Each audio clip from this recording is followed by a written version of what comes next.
നേരം പുലർന്നപ്പോൾ ദൂതന്മാർ ലോത്തിനോട് പറഞ്ഞു, എഴുന്നേറ്റ് ഭാര്യയെയും പെൺമക്കൾ രണ്ടുപേരെയും കൂട്ടി വേഗം പുറപ്പെടുക, അല്ലെങ്കിൽ നഗരത്തോടൊപ്പം നിങ്ങളും നശിച്ചു പോകും.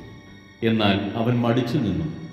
കർത്താവിന് അവനോട് കരുണ തോന്നിയതുകൊണ്ട് ആ മനുഷ്യർ അവനെയും ഭാര്യയെയും മക്കളെയും കൈക്ക് പിടിച്ച് നഗരത്തിന് പുറത്തു കൊണ്ടുപോയി വിട്ടു.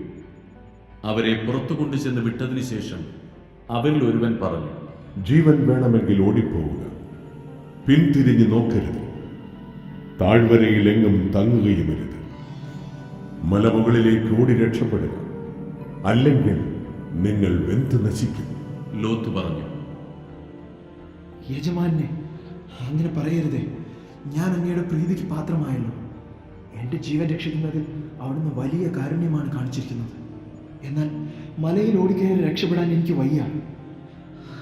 അപകടം എന്നെ പിടികൂടി ഞാൻ മരിച്ചേക്കുമെന്ന് ഭയപ്പെടുന്നു.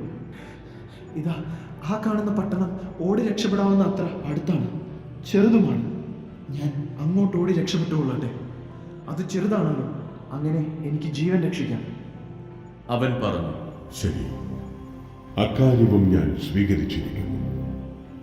നീ പറഞ്ഞ പട്ടണത്തെ ഞാൻ നശിപ്പിക്കുകയില്ല.